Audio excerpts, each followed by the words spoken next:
आता सगळेच गेले हे आता सगळेच गेले आता काहीच राहत नाही आता सगळेच गेले सगळे जलपर्णी हल्ली बघा आता बांधारा मोकळा झाला पूर्ण हे बघा आली वरची खाली आली बघा हे बघा आले खाली सगळ्यात हा पाणी वाढले बघा पाणी भरपूर वाढले इकडे वर पण पाणी आले पाणी वाढले पाणी सगळी जलपर्णी आली बघा आता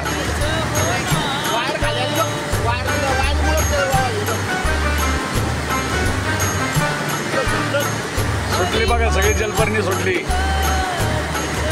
फिरली बघा ती वरली फिरली बघा वरची वर